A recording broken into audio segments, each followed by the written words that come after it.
Welcome back to the podcast. I've been waiting for this day for quite some time. I have a special guest with me today. Her name is Ashley Renders. And Ashley, welcome to the podcast. Hi, thank you so much for having me. It's such an honor. Well, it's an honor to have this conversation with you. Mm. Ashley, can you tell us more about your story? How did you get to where you are now? What's your story of entrepreneurship? Yes, I would love to. So, my story with entrepreneurship begins 8 or 9 years ago, a long time ago, when I was working as a journalist, just getting my feet wet in the media world. And I was working in a really busy newsroom at a big media company, and I had my dream job that I had fought my way into and fought for, so much and thought that I wanted. And found myself on my lunch breaks watching YouTube videos about how to start a business. And I worked so hard in that job and did my best. And I honestly learned some of the most important skills that I use in my business today. But I ultimately burnt out and wanted to start my own business. So I took off and went to Mexico City and tried to start a business and failed and came home a couple of months later, polished up my CV, got another job, and dreamed about it for another 8 years until March 2024, basically 1 year ago now, when I decided to try again and finally had all of the pieces and all of the skills that I needed and started teaching storytelling to entrepreneurs. And here I am today, a year later, working on my business full time. Wow. It's a dream. That is incredible. And what is so amazing about this story is you started off thinking you had your dream. Hmm. And then you realized that it really wasn't what you wanted it to be. And then Hmm. now, like you end this story by saying, now you're living the dream. You have the dream. And tell me more about the whole designing your life to that dream. How Mm. do you do that? I know that's something you're very passionate about. Yeah, it is something I'm really passionate about. And that's so interesting what you just said, that I thought I had my dream and now I have my dream. And at many points during those 8 years, when I was back in the media world, in that sort of middle ground that I like to think of it as, I thought that I had my dream job at many different points throughout that journey as well. And the last job that I had right before starting my business was a huge dream. I think one of the reasons that I actually went back to work and that my first business didn't work out because it wasn't that I didn't have a good enough idea. I actually had a pretty good idea in the end. And if I had just continued, it would have worked itself out. And it's honestly like a little bit nauseating to think about what my life would look like now if I had just continued. Like I would have been one of the first people on YouTube. I would have been one of the first to use Instagram to market myself. Like I would have had the first podcast. Like there's so many things I could have jumped on early. And I think the reason I went back and I didn't do it is because I had these unaddressed dreams in my life around filmmaking, around things that felt really shiny and exciting to the outside world. And I needed to just get them out of my system. So, my last job in the film industry before I started my business was with a huge producer in Toronto who makes a lot of Hollywood movies here in Canada. We make a lot of Hollywood films in Toronto. And I was working right under him, right behind him, doing all of the business affairs, we call it in film, which is all the paperwork, the business side of film and television. And that was like the perfect marriage for me of business and creativity. And I got to walk the red carpet at Cannes. I got to walk the red carpet at TIFF. So many bucket list items crossed off for me. And once I had them, I had this feeling of like, okay, now what? Um, but it was the dream at the time. And then it was time to go and do something else. And now I really feel like I have the dream right now, and we'll see what it looks like in another 5 years.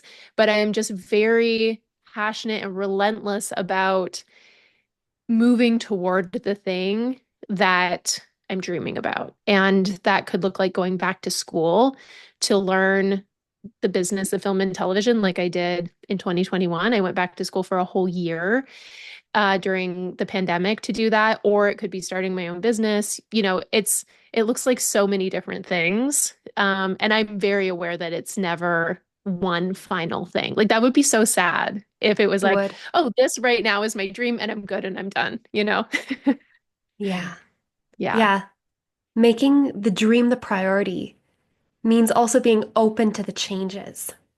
And that's what I'm seeing as a common thread in each area. You were Hmm. following your heart, you were leading with your heart. And the cool thing about being an entrepreneur now is you actually get to design your business and what you offer around your dreams instead of switching an entire career. Hmm. So in a way, it's like you have more control now. Like you have more control on what that dream looks like. You don't have to mold Hmm. yourself to fit into someone else's dream and create their business anymore. You get to do that for yourself. And that is Uh, so cool. yes, it is so cool. You're 100% right. Yep. Yeah. That's Um, amazing. it's interesting because entrepreneurship comes with a complete lack of control in so many ways. Yeah. There's so much uncertainty and things that you can't control. And then you also have an immense amount of control. And the things that you do have control over are so important to the success. As Hmm. we both know, that those things Hmm. that you can control, how you start your day, the routines that you use, your whole um practice of life, really influences how you're going to succeed or not. Yeah. Yeah. Mm. And that actually is the perfect segue into a question that I've been thinking about for like a week and a half since we Okay. booked today as the day we're interviewing you. I was wondering, how do you structure being creative inside a disciplined routine? How do you Mm. have that feeling of your creativity being out of control in the best way, even though you are setting boundaries? Hmm. That's so interesting. I feel I feel like I don't know if you believe in this or if you've ever heard this before, but there's this idea that like we choose our parents. And I feel like I chose the perfect parents to come into this world to because my mom is so creative. She is like, when I was born, she was a photographer. Her whole career was around creativity and her house is like so beautiful. Everything's so aesthetic. Like everything that you see behind me in my home is because of my mom's influence. And I just grew up in this really beautiful place with like this gorgeous garden. My mom's always really well dressed. Just like aesthetics and creativity were so important. And she was like a very hard worker and, was a single mom and a photographer and needed to go back to school to become a nurse in order to, actually make money. And so I saw both sides of it. I saw how creativity could be it's so important to living an enjoyable life. Things being beautiful around me is so, so important. And I think that's why I actually love being an entrepreneur and I love making money is because I always want to make my life more beautiful. But I know the grind. Like when my mom became a nurse, she worked the midnight shift and she would come home at 7 a.m. and I would get on the bus at like 8:10 and she would stay up for that hour when she was so tired. Like I remember her just barely being able to stay awake and she would sit at the window and watch me get on the bus. And so I have this almost duality to me where I'm so structured and I know what it takes to get things done in a day and I follow my calendar kind of relentlessly, maybe to a fault. But inside of that, there's so much focus on beauty and just making people feel things by watching what I'm creating. I'm always thinking about the music that I'm using and the visuals that I'm using. And sometimes my calendar doesn't give me the space to create something really beautiful. And so it has to be something really simple, but I'm always trying to make people feel things. And I think that comes across in my business. Mhm. I can see that in everything you post, like every word you Mhm. write, it's intentional. And it shows how much you care. You care deeply about Hmm. how they react to what you create, how it makes them feel, and if it makes them feel like they can do what their dreams are. So Hmm. your story is a reflection of how you want their story to be portrayed too, which makes you the most incredible coach. Thank you.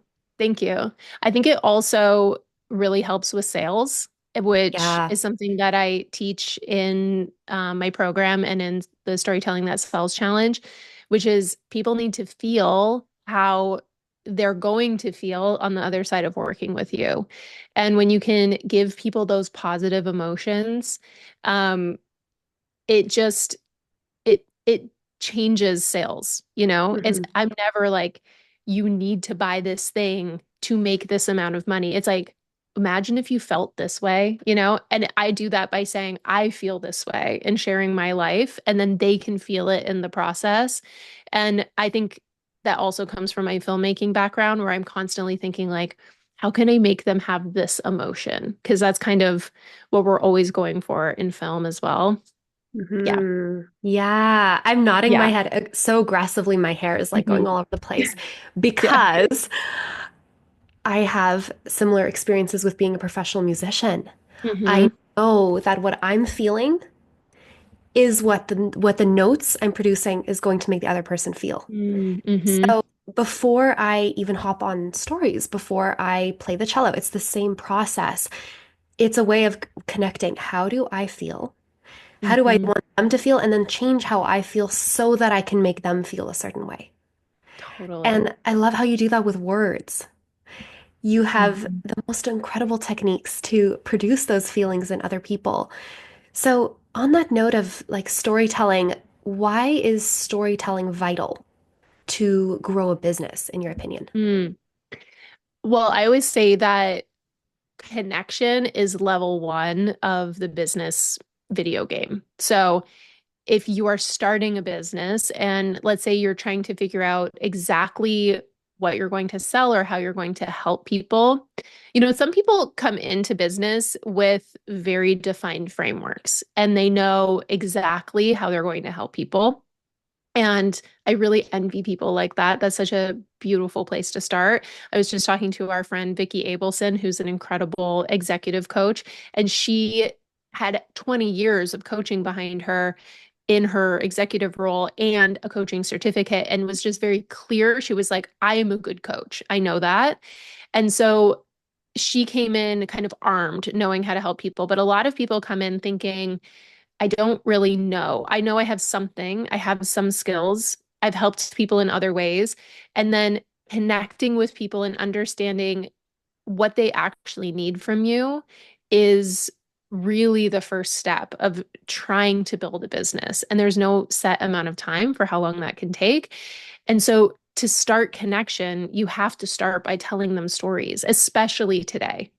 You know, I Hmm. don't know how people would have started this process 15 years ago or even 10 years ago, to be honest, without all of the access that we have to huge groups of people. But today you can access thousands, tens of thousands of people if you post the right story. If you tell the right story to the right people, you can absolutely build your dream business, which is why I always say that your dream life starts by telling the right story to the right people. It's a little bit of the world that we live in right now. I always say this is the storytelling era. We as entrepreneurs, whether you're just starting out or you're extremely successful like the Hormozis, you have to tell a story every single day, sometimes multiple times a day in many different ways. You might post a reel and then an Instagram story and then a YouTube video and then a podcast and then you might teach. That is literally what I'm doing today. I've been editing my podcast. I'm on here with you. I'm coaching right after this. I've created a reel for today and all of those include stories. And so if you're just starting out, it's your starting point, and if you're established, it is your path to growth, really, in today's world, simply because of the amount of content that we need to create, and that content has to contain stories. Hmm. I agree with that wholeheartedly. Hmm. When you're actually working in your unique purpose, then every single area of your life will have these common threads. And what I mean by unique purpose is like delegating the things that are not telling stories. You Hmm. want to be doing the things that allows you to use that unique purpose of not only like telling stories yourself, but coaching other people to tell stories.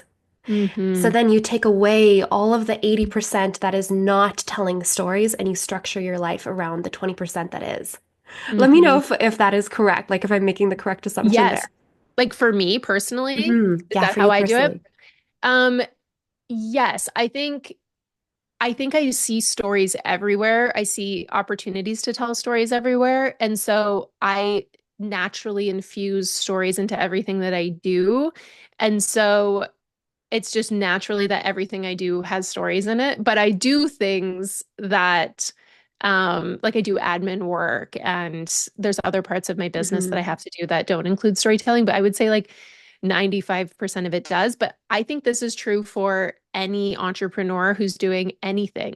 Like every time you communicate with your audience, which today is multiple times a day, if you want it to land, it has to include some kind of story. Otherwise, it's going to be simply educational or just sales. And there are ways to make those work for sure. But if you really want to connect and really build a community and um, like an audience around you that loves what you do and wants to buy from you, then storytelling is key to that.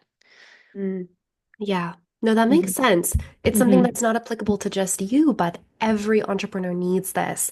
It's a key skill. Yes, Yeah. especially in 2025, I think Mm, storytelling and authenticity are going to become really the key to being successful as an entrepreneur, especially with AI, because yeah. it's already happening, but there's going to be if you think it's noisy now on the internet, it is going to get so much noisier because content is already easier to create than ever. And it's just Hmm. going to become easier and easier, and it's going to become harder and harder to tell who is a real person, which is important in business because you need to know who you're actually buying from. And so the ability to be authentic and really prove, it sounds crazy, but prove that you're a real person is going to be so important. Interestingly, I just started creating YouTube videos. I'm on my seventh video right now, and it's a podcast. But Yeah. I used this feature inside of my editing software that changed my eyeline because in my first couple of episodes, I was really bad at just looking at the camera. And I was like, oh, let me turn this on. And it looked fine to me. And most of the comments have been popular or positive, but a couple of people have said, what's with her eyes? Is she real? Is she a robot? And I had to go on and say, thank you for pointing that out. I actually used, Descript's eyeline feature, and I don't love the way it looks either now that I look at it. But immediately they were like, and then someone else said, when you cut all of the dead space out of your words, because I'm very intense about not letting anything trail on. He was like, it's harder to tell if you're a real person. It has a very AI feel to it. Huh. And I was like, that's so interesting that people actually want to hear me trail off and get confused and they want to know that I'm real. It's already starting. That's fascinating. Hmm. And such a relief as well. Like for Yeah. entrepreneurs creating content, your imperfections are part of your story, and it can be the very Hmm. thing that makes you stand out. I know Hmm. that that Hmm. has been something that has kept me from being consistent on content for way too long. I'm not allowing that anymore going into Hmm. 2025, but what a relief. Like that is such a Yeah. hope, actually, Yes, in a it world is. of so much noise. It takes the weight off of having to show up on camera and be perfect and, look at the camera perfectly every single time. But it's also, I think, can be intimidating to people because they think, okay, so I need to show up and be myself and be a little bit messy. But let's say, for example, you're an interior designer and you work with super high profile clients that Mm. they spend a lot of money and they expect you to be perfect. So how Yeah. do you show that you're a real person without sacrificing that authority and credibility? And so there is kind of this filter that you need to put your storytelling through, your life through Mm. to really think about what you're sharing through the eyes of your ideal customer always, because you want to be seeing it from the other side of the person who you want to buy from you. And so that is what I really teach, is that balancing of a realness with credibility and authority, and really shaping the life that you're sharing with people, because we're never sharing 100% of our lives. Even a reality TV show isn't the full story, and we know that, right? So it's like, what is the story that you're telling? If your life was a reality TV show and you took it all back to the cutting room, the editing room, what gets left on the floor and what makes it onto the TV screen? That's what we're talking about. That makes so much sense. And Mhm. not only does that give freedom, but it also gives structure to that freedom, which we Yes. talked about in the beginning. That's amazing, Ashley.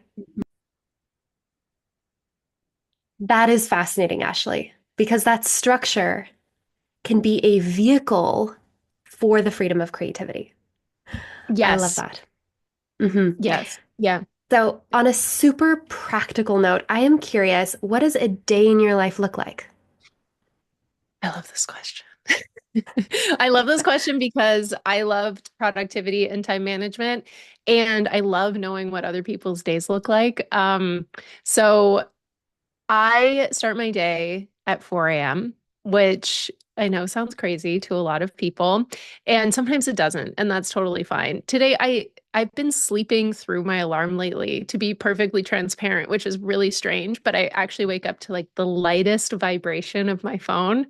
Um, I barely need any noise to wake up, mostly because my daughter's usually in my bed by the time I wake up. She's 2.5, and she just wanders over in the middle of the night. So when I hear my alarm, I wake up at 4 a.m. Today it was like 5:10, and I pray that my daughter sleeps until 6. And Yeah. usually it's between 5 and 6. Today it was right at 5:10. And usually I'll work for 2 hours. So that time from 4 to 6 is my most productive time. It's when I have my best ideas. It is when I will, it's when I'll work on my trainings, my podcast scripts. I put my most important thing for the day into that time slot, and it's always writing of some kind or editing, maybe. And then my daughter will wake up at 6. We will have breakfast.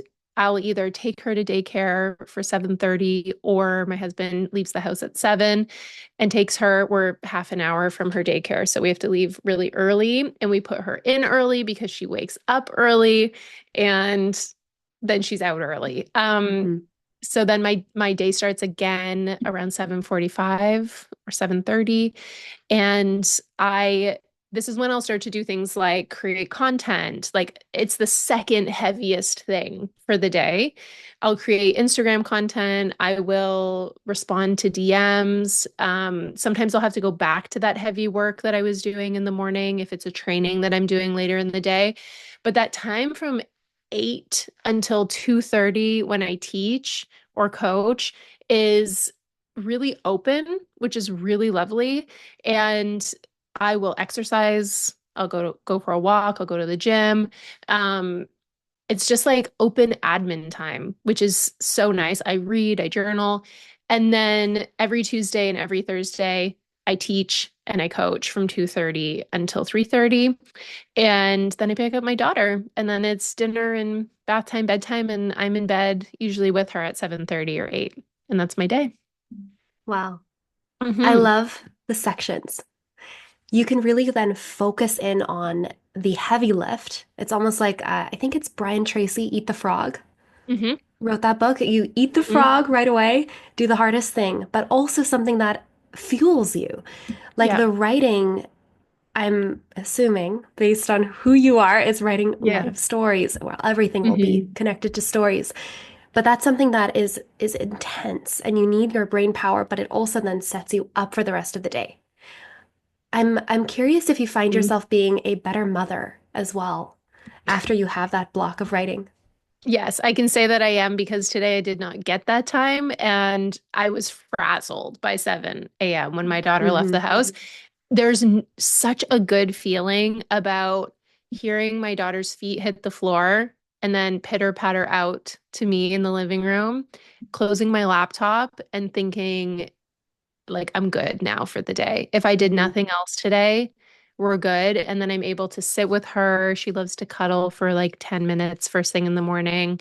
We're able to start our day slowly. And what I was doing before when I started waking up really early is I was doing journaling and reading and trying to exercise, but I was using the whole 2 hours for that. Yeah. And when my daughter woke up, I had this feeling of like, oh, now my alone time is over and I have to start my day and I have the hardest thing ahead of me. And so now we have to rush out the door because if we're not on time, then, you're setting me back. And so not only waking up early, but doing the hardest thing first really changed things for me. And now I feel like I have my goal for starting my business was to feel like I could spend my days reading and writing and going for walks and doing whatever I wanted. That was my goal. I know now that that's not like a great goal. It's a great place to start. But I had to rearrange my days in that way to make it feel possible. And now I feel like I do kind of have that in Yeah. between all of the sort of hard things that I have to do every day. That makes so much sense. Mhm. Actually, because you inspired me, I also spend the first 2 hours of my day writing and just doing like the heavy Mhm. lifting, brain work. Mhm. And then the reading and the working out and the journaling is like during the nap time when my brain power is basically gone. So Huge. that Yeah. is intentional and strategic within creativity. Such Hmm. a fantastic example of how when you're aware of your dreams, you're aware of how you feel, and you just have this presence in each block, then you can be intentional and strategic, and then you're actually able to build that dream life instead of waiting for it and trying to mold yourself into something else and trusting yourself is the end result. I have Hmm. found anyways. What have you found for yourself there?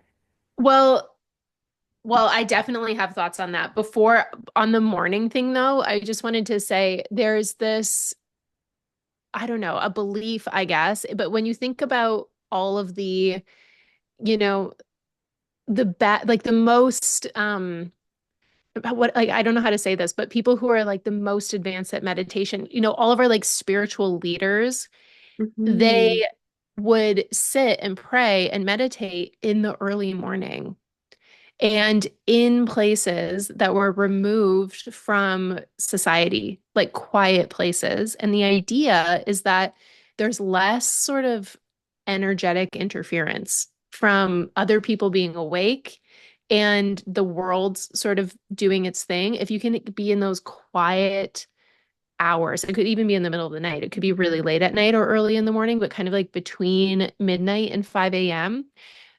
It's not just that you're uninterrupted, which is great, but it's like everything is quiet. Like you can access better ideas. I just heard that one time, and it really hit me that the quality of my work was improving because I was taking that time to channel what I needed to say to people. Like if I'm scripting my podcast and I'm scripting my trainings and all of these things that are going out to thousands and thousands of people, of course I want it to be not only at the time that I'm the most productive, but also when I can access the best ideas. And not everybody's going to believe in that, but I really do. And so when my alarm goes off, it creates this new urgency in me or even excitement to get out of bed and think, what can I create this morning that I'll close my laptop at 6 a.m. and be like, whoa, it's good. Like when I get Hmm. onto my training, sometimes I'm like,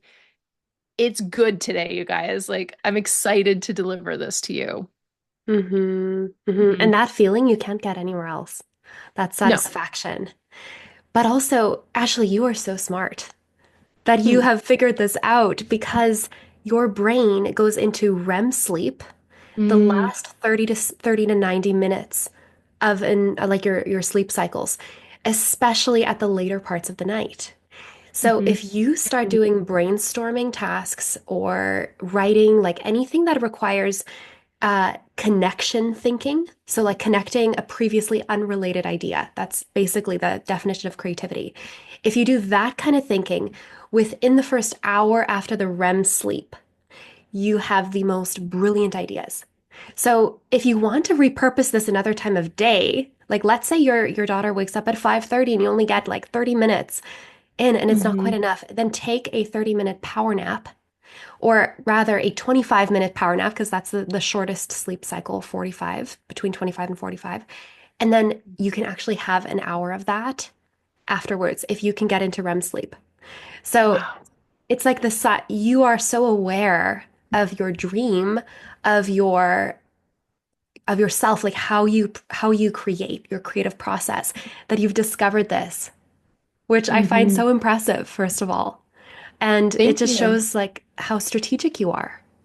Mm. So Thank it's you. so That's so interesting. kind. It's so Yeah, you're that so welcome. research is so interesting because if you are someone who's like, okay, I don't really believe that, being in the quiet early morning is less energetically interrupted or whatever, you can just say, Hmm. okay, great. Then immediately after you wake up is the best time to do your work. Yeah. And that's probably why historically people have thought that these early Hmm. morning hours are the most productive because they scientifically are. Yeah. Makes so much Yeah. sense. Thank you for sharing that. Of course. Mhm. And on that note of like that being part of your creative process, Mhm. can you give us a rundown of how you create something from beginning Mm. to end? Like do you have specific stages? Do you have a process? Really curious. Yeah, it's different well, it's actually not that different. If it's a training or it's a podcast interview or a podcast episode, sorry, um, it's pretty much the same. I'm writing long pages of my thoughts. I just start writing in my voice, which I've had a lot of practice at mastering. If you read my podcast notes or my training notes, it sounds exactly like how I speak. I'm just very good at transcribing my thoughts.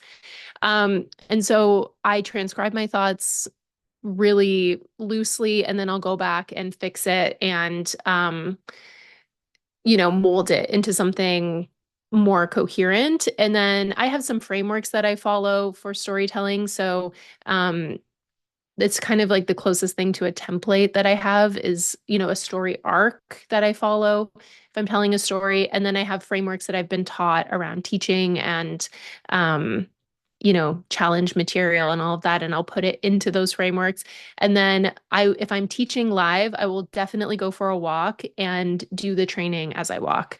And then I'll just get on camera and do the thing. And I usually feel very prepared by that point. Um, but with Brilliant. Yeah. content, yeah, with content, if unless I'm promoting something specific like a podcast, it's very much what do I think my audience needs to hear right now? I'm always thinking, and this is what I teach, thinking through the lens first of my ideal customer and then through the payoff of my product, which I'm showing through my storytelling and giving them that emotion of what they're going to experience after they work with me. So I'm really thinking in two, almost like one set of glasses and then a second set of glasses. And then what comes out the other side, I can plug into my storytelling framework and it all comes out coherent and beautiful and pretty. And it's just packaged and ready to go. I love that. Love that Mm. so much. It's so practical and so inspiring at the same time. You Yeah. know, ultra creative people have the ability to hold multiple perspectives at the same time. Mhm. So, what I'm hearing you saying is you have your own perspective, your own lens. Then you have the lens of how people are going to view it. You have a lens of what they're experiencing, and you kind of put it all together. And that's what makes your message so intriguing and attractive. And you've mentioned multiple times when I'm writing a training or Mhm. my podcast or social media or any kind of content, tell us where people can find you. Yes, for sure. Okay. My Instagram is where I share content every day, and you can kind of see behind the scenes of my business and where I share just daily stories. And that's Ashley ine.renders. Um, Perfect. and it's easy to find. It's my name. And then I have that storytelling podcast, which you can find on Spotify, Apple, Amazon Music, all the major podcast distributors. And that also goes on to YouTube, which is called That Storytelling Channel, which is where all of my videos go. And if you are interested in actually working together and learning and hearing some of my trainings, I host a challenge every month called the Storytelling That Sells Challenge. Actually, well, I won't say when the next one starts because I don't know when this is coming out, but it Yep. happens usually around the beginning of the month, the first or second week of the month. And Perfect. yeah, there's VIP coaching in there. If you get the VIP seat, you get an hour of group coaching before each training where you can ask questions, you can bring your stories, you can bring the content that didn't work and ask questions about it. And then we have an hour of training, and it's so Mm, fun. Yeah, I love all of those. I'll make sure that they're all linked. And amazing. our final question is, Ashley, the storytelling expert, can you tell me a quick story of someone in your challenge? Mm, someone in my challenge. Oh my gosh. Like a Yes. transformation, what I they have got out of it. so many. I knew Um, you would. yeah, there's so many to choose from. One of my favorite ones that is just so clear and that I think a lot of people they resonate with it is one woman was in my challenge and she is a dating coach. She works with she works with young Catholic couples who are recently married and people who aren't married yet and are looking for their person or their spouse. And she has always felt insecure or hesitant about the fact that she's not married. And something that we talk about inside the challenge is sharing your extraordinary world with your audience and what that looks like for you. Because if you have an extraordinary result, then in any area, it could be in baking, it could be in anything. You live in an extraordinary world. And when you show people what that looks like, they get to feel it. They have the feeling, and then they feel excited to work with you. And after the challenge, she said, I had the biggest aha moment, which is that my extraordinary world is one where I feel so at peace with dating. I am confident. I am not freaking out over finding my spouse. I'm enjoying it. And I have done so much mental work and personal development work that this is like a fun season of life for me. And so many people would love to feel that way? So it's that your extraordinary world is the one where you kind of want to shake people when they say something and you're like, I can't believe you think that. It doesn't have to be that way?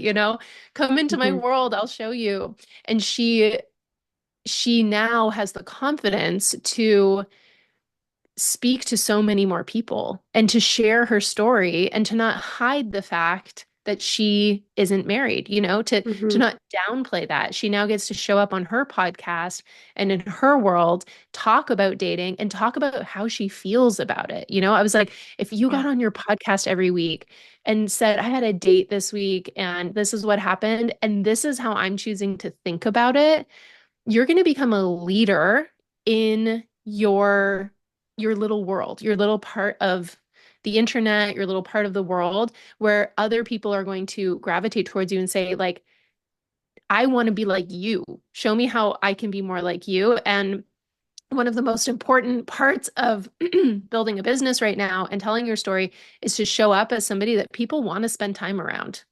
This is Yes. so important, right? People need to feel like, I mean, our coach, Macy, always says this. You need to be the kind of person where people think, I don't even know what she's selling, but I need to be around her. I want to pay to be Yeah. in the room with her. And that's how you do that is by hmm showing up and saying, like, I know that you're in this difficult situation. Here's how I think about it. And hmm it's something you can't even imagine feeling yet. So I'm so excited for her. And I think it's going to allow for more play, more creativity, more Yeah. authenticity while building that authority and credibility and leadership. Wow. Yeah. So So freeing. fun. Yeah. So fun. That's amazing, Ashley. Yeah. Well, Yeah. thank you. Thank you for Thank your you. time, giving us your heart, your mind. This has been one of the absolute highlights of my day, in fact, of my week. So thank Me you. too. Me Well, too. Talk thank to you you soon. to, yes, we will. Thank you so much for everyone coming to the end of another episode. We will see you on the next one.